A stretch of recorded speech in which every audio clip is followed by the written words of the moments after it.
అందరికీ నమస్కారం. మనం first year intermediate first year తెలుగులో పద్య భాగంలో నా పేరు ప్రజాకోటి అనేటటువంటి పాఠంలో మూడవ భాగాన్ని ఇక్కడ చూద్దాం. దీంట్లో మూడవ భాగంలో మనకి కవి ఏం తెలియజేస్తున్నాడు అనేది తెలుసుకుందాం. హృదయం వినా నా దగ్గర ఏ వస్తువు లభింపదు, ఉదయం వినా నా కంటికి ఏ వస్తువు రుచింపదు. హృదయం వినా నా దగ్గర ఏ వస్తువు లభింపదు, ఉదయం వినా నా కంటికి ఏ వస్తువు రుచింపదు. అంటే ఇక్కడ కవి గారు ఏమని చెప్తున్నారు చూడండి. హృదయం వినా అంటే తప్ప అని అర్థం. అంటే హృదయం తప్ప నాకు నా కంటికి ఏది కనబడదు, ఏది నాకు ఇష్టాన్ని తెలియజేయదు అనేటటువంటి విషయాన్ని ఇక్కడ చెప్తున్నాడు. అంటే ఏది నా మనసుకి ఏది ఏది సరిపోతుంది అంటున్నాడు. ఉదయం. ఉదయం అంటే ఏంటి? సూర్యుడు ఉదయిస్తున్నాడు అంటే చీకటిని పారద్రోలి మనకి అభ్యుదయ అంటే వెలుగును ప్రకాశింపజేస్తూ నిద్రాణమై ఉన్నటువంటి శక్తులన్నింటినీ మేల్కొల్పుతూ ఉంటాడు. అలాగే ఇక్కడ కూడా ఉదయం అంటే అభ్యుదయం. అభి ప్లస్ ఉదయం అభ్యుదయం అవుతుంది. అయితే ఇక్కడ ఇది యనాదేశ సంధి అనేది కూడా మనం గుర్తుపెట్టుకోవాలి ఒకసారి.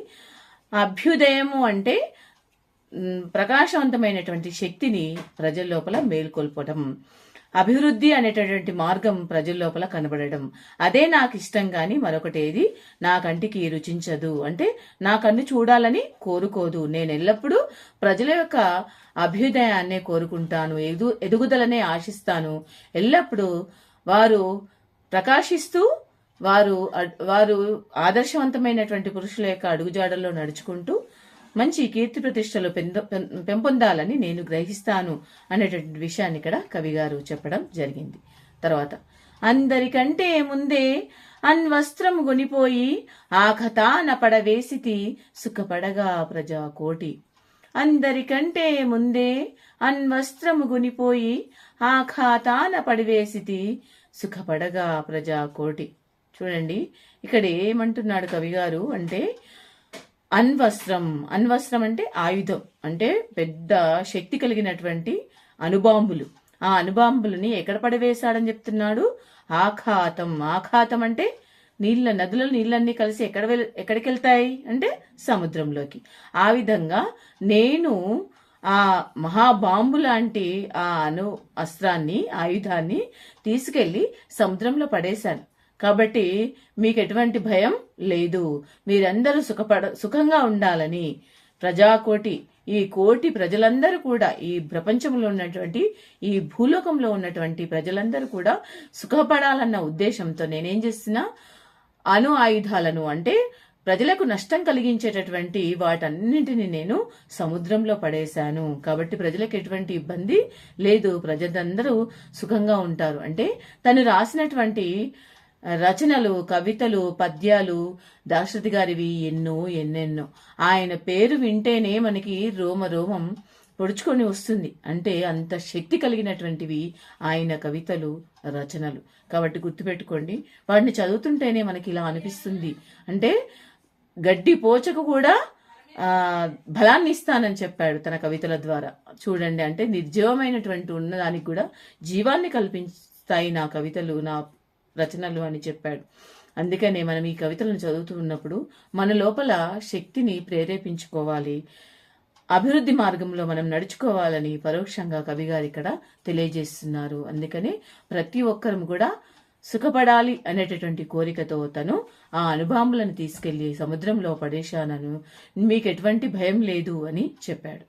తర్వాత కత్తి పట్టి గెలిచినట్టి ఘనుడగు వీరుండెవ్వడు, మెత్తని హృదయం దాడికి తుత్తి నీయలు కానిదెవడు.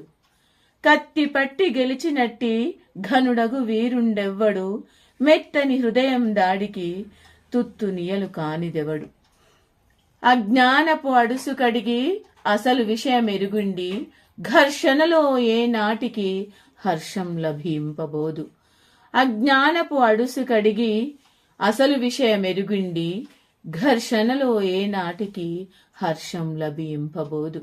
అంటే ఇక్కడ చూడండి, ఎప్పుడైనా సరే ఘనుడు అంటే గొప్పవాడు యుద్ధానికి తుత్తినీళ్లు కానిదెవడు. అంటే మనము ఆక్రోశంతో కత్తి పట్టుకొని యుద్ధంలో దిగితే ఏం జరుగుతుంది అంటే ఆ పాటికి మనం యుద్ధంలో గెలవవచ్చు, కానీ హింసాపూరితమైనటువంటి సంఘటనలు ఎల్లకాలం నిలిచి ఉండవు. శాంతియుతంగా ఉన్నటువంటి సంఘటనలే మనకి శాశ్వతమైనటువంటి ఫలితాలను ఇస్తాయి అనేటటువంటి విషయాన్ని ఇక్కడ కవి గారు మనకి తెలియజెప్తున్నారు. అందుకని ఎప్పుడైనా సరే గొప్పవాడైనటువంటి వ్యక్తి ఏం చేయాలా, తెలివిలేనితనంతో మనం ముందుకు యుద్ధంతో ప్రకటించి మనం కత్తి పట్టుకోవద్దు. ఎలా చేయాలి? మనం శాంతియుతంగా మెత్తని హృదయంతో ఏ విధంగా వెళ్ళాలి? మెత్తని హృదయంతో మనం దాడికి దిగాలి. అంటే ఎవరైనా సరే చెడు చేస్తున్నారు, చెడు మాటలు మాట్లాడుతున్నారు, కొట్లాటికి వస్తున్నారు అంటే వాళ్ళతో పాటుగా మనం కూడా కొట్లాడకూడదు. వాళ్ళతో పాటుగా మనం కూడా చెడ్డ మాటలు మాట్లాడకూడదు.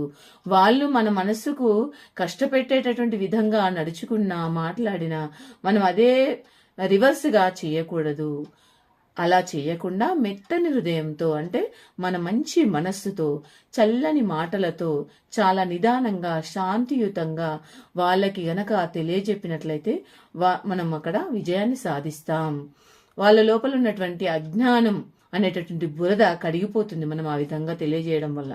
ఆ అజ్ఞానం అనేటటువంటి బురద అంటే చూడండి, అజ్ఞానపు అడుసు అంటే బురద.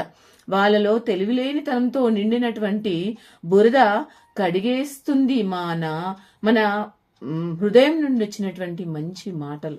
కాబట్టి అసలు సత్యాన్ని తెలుసుకోండి. కలహంతో ఏ నాటికి మనకు సంతోషం అనేది కలగదు. కలహం అంటే కొట్లాటలో మనం ఎప్పుడు కూడా సంతోషాన్ని పొందలేము. అందుకని కొట్లాటను విడిచిపెట్టమని, శాంతియుతమైనటువంటి మెత్తని హృదయంతో, నిదానమైనటువంటి మనస్సుతో ఎప్పుడైనా సరే ఘర్షణను అంటే కొట్లాటను విడనాడి ఆ కొట్లాటలో మునిగిపోయినటువంటి వారి అజ్ఞానపు బురదను తొలగించి వేయమంటున్నాడు ఇక్కడ దాశరథి గారు. చివరికి మళ్ళీ అదే మాట చెప్తున్నాడు, నా పేరు ప్రజాకోటి, నా ఊరు ప్రజావాటి. అందుకే నా పేరు తలుస్తేనే మీకు తెలుస్తుంది.